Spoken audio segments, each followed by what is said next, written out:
हरे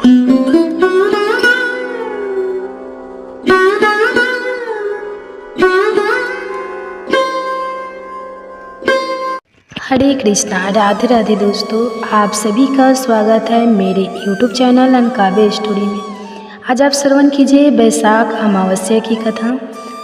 बैसाख अमावस्या की कथा मिथिलापति ने पूछा, ब्राह्मण, इस बैसाख मास में कौन कौन सी तिथियाँ पुण्यदायिनी हैं?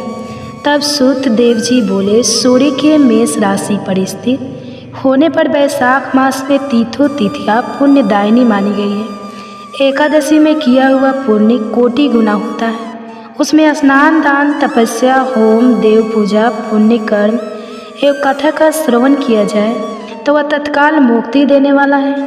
जो रोग आदि से ग्रस्त और दरिद्रता से पीड़ित होकर वह मनुष्य इस पुण्यम कथा को सुनकर कृत्य होता है। बैसाख मास मन से सेवन करने योग्य है, क्योंकि वह समय उत्तम गुणों से युक्त है।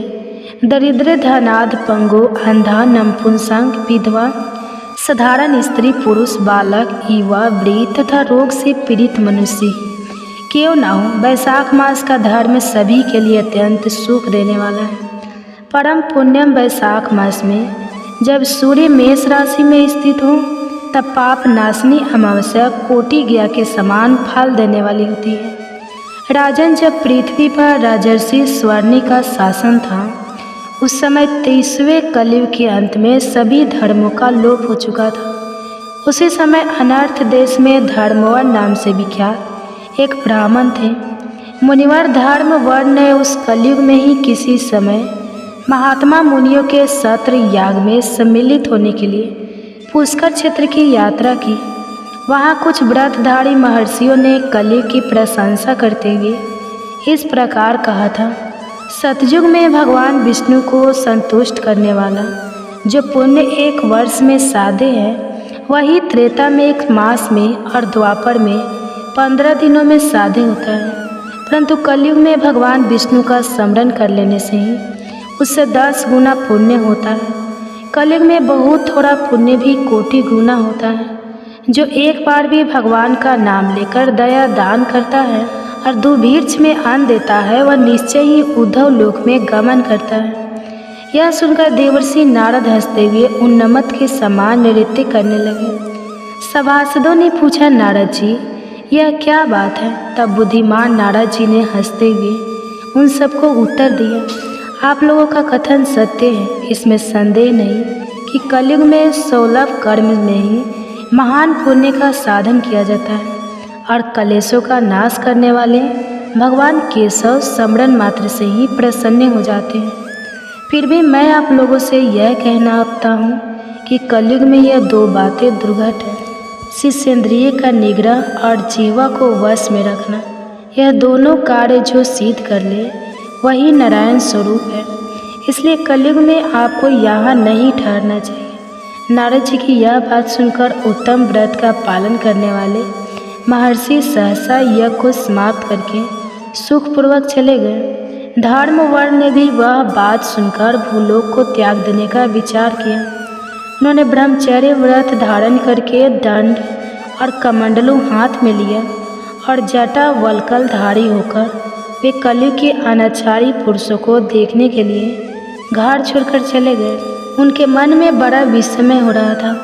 उन्होंने देखा प्रायः मनुष्य पापाचार में प्रवृत्त होकर बड़े भयंकर और दुष्ट हो गए हैं। ब्राह्मण पाखंडी हो चले हैं, शूद्र संन्यास धारण करते हैं, पत्नी अपने पति से द्वेष रखती है, शिष्य गुरु से वर करता है, सेवक स्वामी के और पुत्र पिता के घात में लगा हुआ है। ब्राह्मण क्षुद्र व्रत और गौ बकरियों के समान हो गए हैं। वेदों में गाथा की ही प्रधानता रह गई है। सूर्य कर्म साधारण लौकिक कृतियों के ही समान रह गए हैं। इनके प्रति किसी की महत्व बुद्धि नहीं है। भूत प्रेत और पिशाच आदि की उपासना चल पड़ी है। सब लोग मैथुन में आसक्त है और उसके लिए अपने प्राण भी खो बैठते हैं। सब लोग झूठी गवाही देते हैं। मन में सदा छल और कपट भरा रहता है। कलयुग में सदा लोगों के मन में कुछ और, वाणी में कुछ और तथा क्रिया में कुछ और ही देखा जाता है। सबकी विद्या किसी न किसी स्वार्थ को लेकर ही होती है और केवल राजभवन में उसका आदर होता है। संगीत आदि कलात्मक विद्याएं भी राजाओं को प्रिय हैं। कलयुग में अधर्म मनुष्य पूजे जाते हैं और श्रेष्ठ पुरुषों की अवहेलना होती है। कलयुग में वेदों के विद्वान ब्राह्मण दरिद्र होते हैं। लोगों में प्रायः भगवान की भक्ति नहीं होती। पुण्य क्षेत्र में पखंड अधिक बढ़ जाता है। शूद्र लोग जटाधारी तपस्वी बनकर धर्म की व्याख्या करते हैं। सभी लोग अल्पायु दयाहीन और सठ होते हैं। कलयुग में प्रायः सभी धर्म के व्याख्याता बन जाते हैं और दूसरों से कुछ लेने में ही उत्सव मनाते हैं। अपनी पूजा कराना चाहते हैं और व्यर्थ ही दूसरों की निंदा करते हैं। अपने घर आने पर सभी अपने स्वामी के दोषों की चर्चा में तत्पर होते हैं। कलयुग में लोग साधुओं को नहीं जानते, पापियों को ही बहुत आदर देते हैं। दुराग्रही लोग इतने दुराग्रही होते हैं कि साधु पुरुषों के एक दोष का भी ढिढोरा पीटते हैं और पाप आत्माओं के दोष समूह को भी गुण बताते हैं। कलयुग में गुणहीन मनुष्य दूसरों के गुण ना देखकर उनके दोष का ही ग्रहण करते हैं।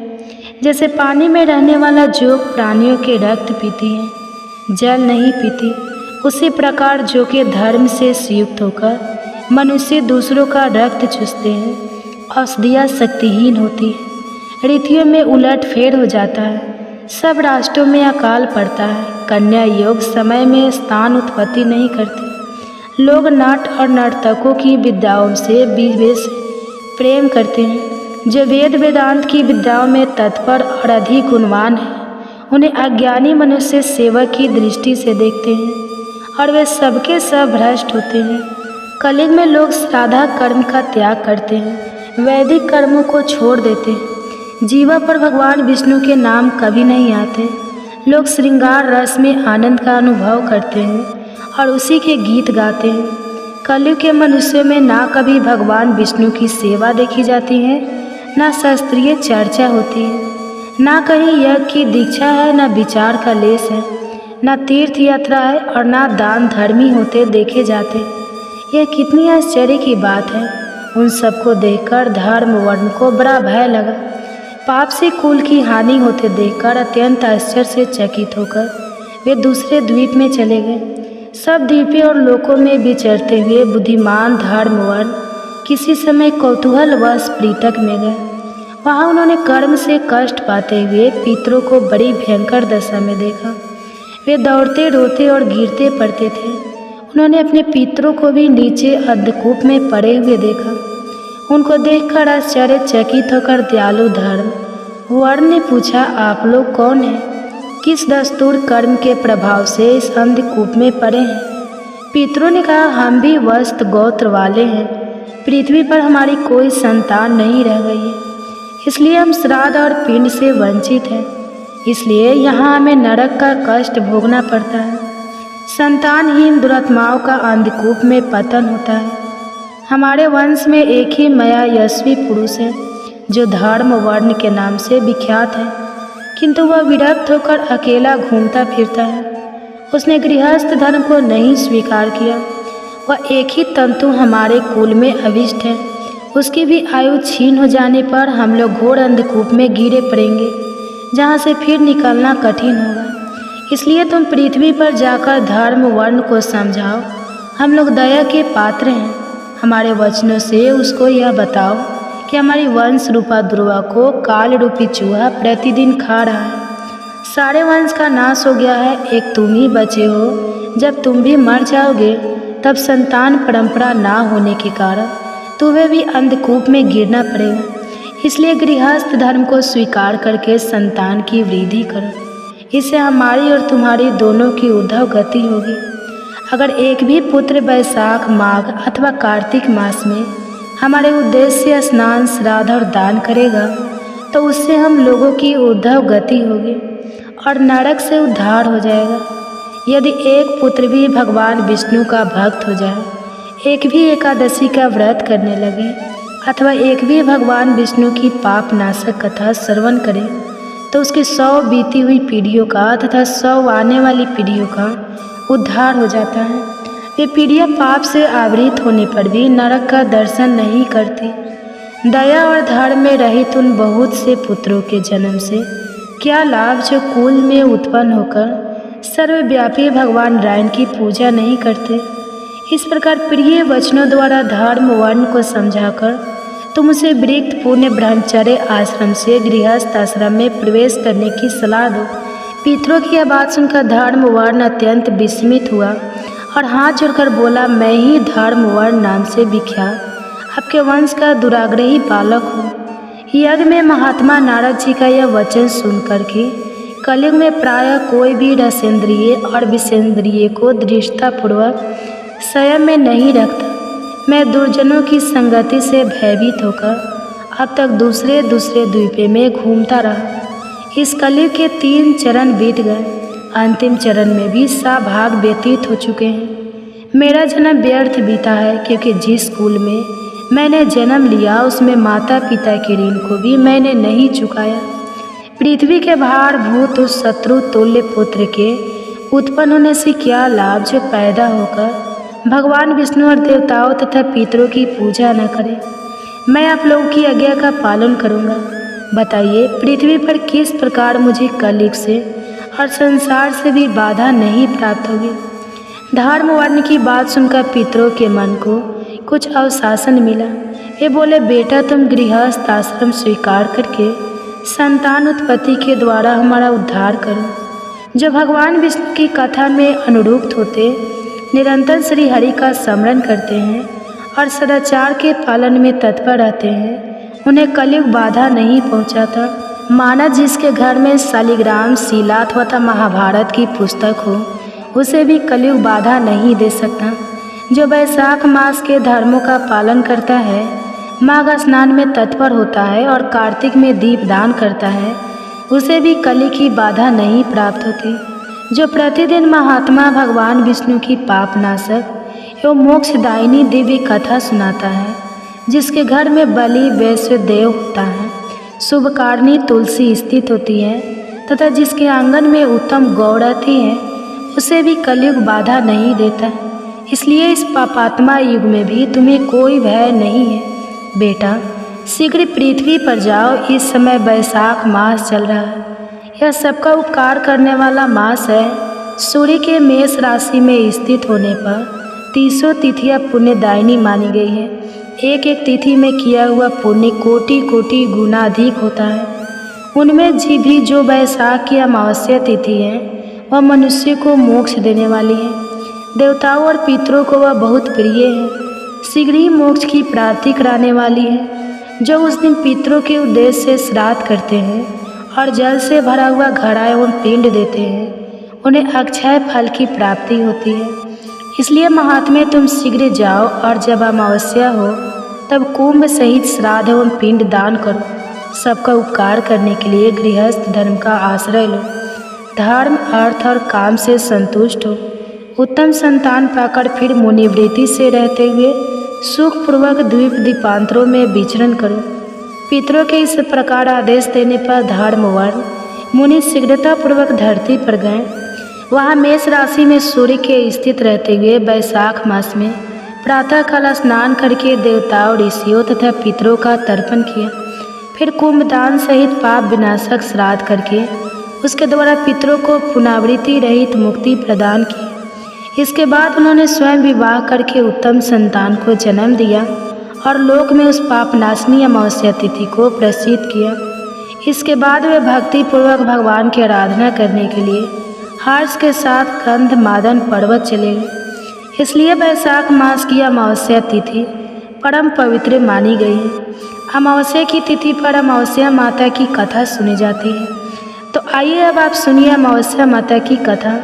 पौराणिक कथा के अनुसार एक गांव में सास और बहू अकेले रहते थे और उनका बेटा विदेश में कमाने के लिए गया हुआ था। सास और बहू बहुत प्रेम से रहते थे। दोनों एक दूसरे की देखभाल भी करते थे। एक दिन बहू ने खाना नहीं खाया। तब सास बहू से पूछने लगी कि बेटा आज तुमने खाना क्यों नहीं खाया। तब बहू कहने लगी कि सासू माँ, आज मेरा अमावस्या माता का व्रत है, इसलिए मैंने खाना नहीं किया। तब तब सास ने कहा कि बहू, यह व्रत क्या होता है और इस व्रत को करने से क्या फल मिलता है, यह मुझे भी समझाओ। तब बहू कहने लगी कि सासू माँ, अमावस्या माता का व्रत करने से बहुत पुण्य मिलता है, घर में अन्न धन बना रहता है, सुख शांति बनी रहती है और अटल सुहाग मिलता है, पुत्र की प्राप्ति होती है। इसी तरह से 3 पनौती अमावस्या माता का व्रत भी रखा जाता है। इस व्रत में हर वर्ष अलग अलग खाना खाया जाता है और विष्णु भगवान के मंदिर में चढ़ावा चढ़ाया जाता है या फिर किसी ब्राह्मण को दान दक्षिणा दी जाती है। इस व्रत में पहले साल शक्कर, घी और चावल से बना खाना खाया जाता है। पहले साल व्रत पूर्ण होने के बाद 1.25 किलो चावल और 1 कटोरी घी और 1 कटोरी शक्कर का दान किसी ब्राह्मण देवता को दान में दिया जाता है। दूसरे साल जौ, घी और शक्कर से बना खाना खाया जाता है। इसी तरह जब दूसरे साल का व्रत पूर्ण हो जाए तब 1.25 किलो जौ, 1 कटोरी घी और 1 कटोरी शक्कर किसी मंदिर में चढ़ाया जाता है या किसी ब्राह्मण को दान में दिया जाता है। तीसरे साल गुड़, तेल और घी से बने व्यंजन खाने चाहिए। जब तीसरे साल व्रत पूर्ण हो जाए तब आधा किलो तेल, गुड़ और 1 कटोरी घी किसी मंदिर में चढ़ाया जाता है या ब्राह्मण को दान में दिया जाता है। इससे ही सासू माँ 3 पनौती अमावस्या का व्रत कहा जाता है। फिर बहू बताने लगी कि माँ जी, इस व्रत का संकल्प लेने के बाद इसे पूरा करना जरूरी होता है। अगर पूरा नहीं कर सकते तब घर परिवार में झगड़ा और घर में अशांति हो जाती है। तब सासू माँ कहने लगी कि बहू, मेरी तो उम्र हो गई है, लेकिन तुम यह व्रत जरूर करना। और तब बहू यह व्रत करना प्रारंभ करती है। एक दिन बहू ने किसी के कहने पर गेहूं से बनी रोटी खा ली और अमावस्या माता इस बात से नाराज हो गई। अब जो सास और बहू कभी बहू से प्रेम करती थी, अब उन दोनों में झगड़े होने लगे। सभी गांव वाले भी हैरान हो गए कि इनके घर में यह सब क्या हो रहा है। सास अपनी बहू को कहने लगी, जब से तू हमारे घर में बहू बनकर आई हो तब से हमारे घर की लक्ष्मी चली गई है। तुम हमारे लिए बिल्कुल भी शुभ नहीं हो। तब बहू ने कहा कि माँ जी, आपके घर की लक्ष्मी चली गई है तो मुझे बताओ कि कहाँ मिलेगी, मैं लक्ष्मी को लेकर आऊँगी। तब सासू माँ कहने लगी कि बहू, लक्ष्मी तुम्हें समुद्र के बीच में भगवान विष्णु के पैर दबाते हुए मिलेगी। यह सुनकर बहू यह कहकर चली जाती है कि माँ जी, अब तो मैं लक्ष्मी जी को लेकर ही आऊँगी, नहीं तो मैं इस घर में पैर नहीं रखूँगी। ऐसा कहकर बहू लक्ष्मी जी की खोज में चली गई। जब बहू लक्ष्मी की खोज में के लिए निकली तब उसे बीच रास्ते में गाय मिली। गाय बहू से पूछने लगी कि आप कहाँ जा रहे हैं। तब बहू कहने लगी, गाय माता, मेरी सास कहती है कि मेरे आने से उनके घर में अन्न धन की कमी हो गई है और उनके घर की लक्ष्मी चली गई है, तो मैं लक्ष्मी को लेने जा रहा हूँ। तब गाय माता कहने लगी कि बेटी, अगर तुम जा रही हो तो भगवान से मेरे बारे में भी पूछ लेना। तब बहू कहने लगी कि ठीक है गाय माता, मैं आपके बारे में भी पूछ लूँगी। तब गाय माता कहने लगी कि जब मेरा बछड़ा होता है तो वह मर जाता है, जिंदा नहीं रहता। तुम लक्ष्मी जी से पूछ लेना आखिरकार मेरे साथ ऐसा क्यों हो रहा है, मैंने ऐसे कौन से कर्म किए हैं जिसकी सज़ा मुझे मिल रही है। तब बहू कहने लगी, गाय माता, मैं आपके बारे में ज़रूर पूछ लूँगी। ऐसा कहकर बहू आगे बढ़ गई। जब आगे बढ़ी तब रास्ते में उसे घोड़ी मिली जिसके गले में घंटी बंधी हुई थी। घोड़ी ने कहा कि बेटी, तुम मेरे दुख का निवारण लक्ष्मी जी से पूछ लेना। तब बहू कहने लगी कि मैं ज़रूर पूछ लूँगी। ऐसा कहकर बहू आगे बढ़ गई। आगे जाते ही बहू को एक अंधा और बहरा बुजुर्ग मिला। उसने भी बहू से अपनी समस्या के निवारण के लिए पूछने को कह दिया। तब बहू उसकी समस्या भी भगवान से पूछने को कहकर आगे बढ़ गई। आगे जाते ही बहू को एक बूढ़ी औरत मिली जो कि हाथ और पैर से अपाहिज थी। उसने भी बहू से कहा कि बेटी, जब तुम भगवान से मिलो तो उनसे पूछना कि आखिरकार मैं अपाहिज क्यों हूँ, मैंने ऐसे कौन से कर्म किए थे।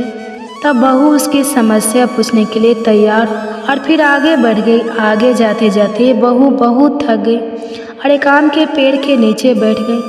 आम का पेड़ बड़ा खुश होकर बहू से पूछने लगा कि बेटी, तुम कहाँ से आई हो और कहाँ जा रही हो।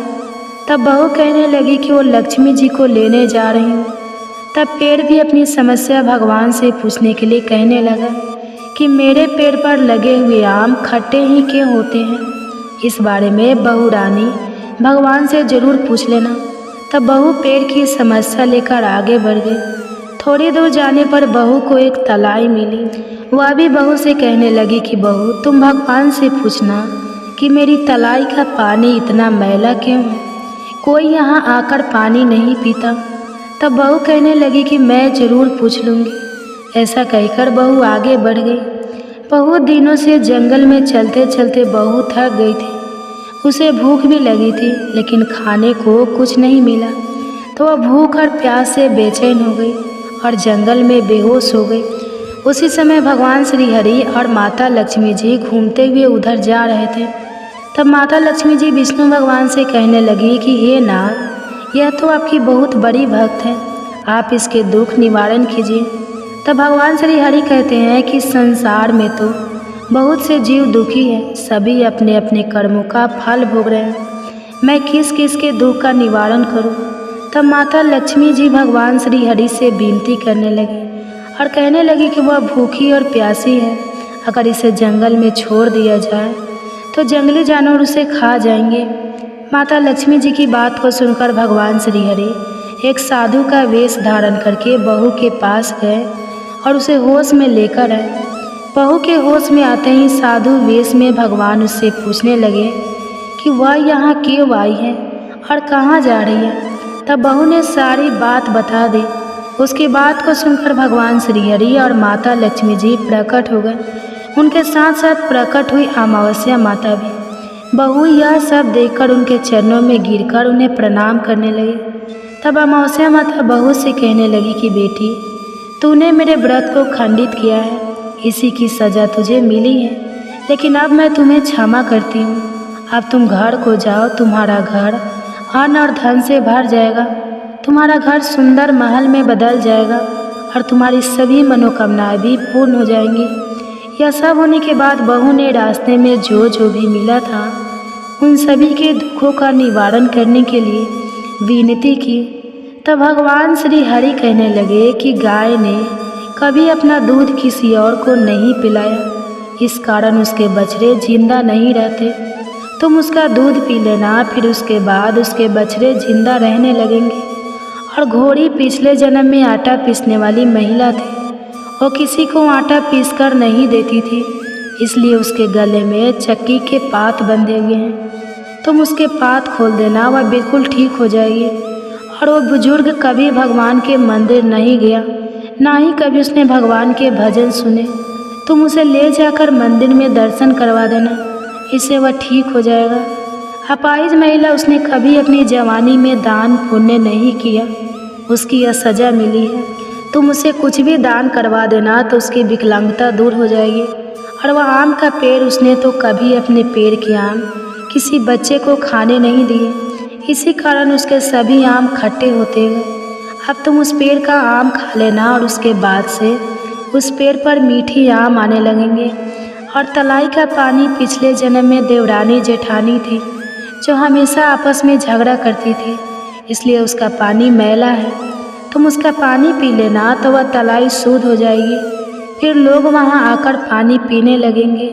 इस प्रकार बहू ने भगवान श्री हरि, माता लक्ष्मी जी और अमावस्या माता को प्रणाम किया, उन्हें धन्यवाद दिया और अपने घर के लिए तैयार हुए। रास्ते में उसे जो भी मिला उनकी सभी समस्याएं भगवान के कहे अनुसार वो दूर करती चली गई। सभी ने उसे भर भर कर आशीर्वाद दिया। घर पहुँचते ही उसका टूटा फूटा घर एक सुंदर महल में बदल गया।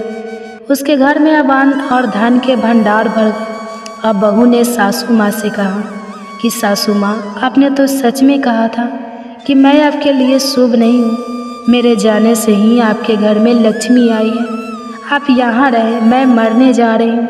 तब सास ने कहा, बेटी, यह सब तुम्हारी अमावस्या माता के व्रत करने का फल ही है जो हमें मिला है। तुम यहीं पर रहो, अब तुम यहाँ से कहीं नहीं जाओगी। इस प्रकार सास और बहू खुशी खुशी रहने लगे। और फिर एक दिन सास का बेटा भी विदेश से वापस लौट आया और घर में सब उसने खूब धन दौलत और धन के भंडार देखे। तब उसकी माँ ने सारी बातें अपने बेटे को बता दी। इस प्रकार वे लोग खुशी खुशी रहने लगे और तीनों मिलकर अमावस्या माता के व्रत को रखने लगे। प्रेम से बोलिए अमावस्या माता की जय। इस कथा को कहने, सुनने और हुंकारा भरने वाले सभी भक्तों के घर में धन धान्य के भंडार भरना, सभी की रक्षा करना। हे अमावस्या माता, आप सभी की रक्षा करना। प्रेम से बोलिए अमावस्या माता की जय। वीडियो अच्छी लगी तो इसे लाइक करिएगा और चैनल को भी सब्सक्राइब करिएगा। जय श्री राधे कृष्णा।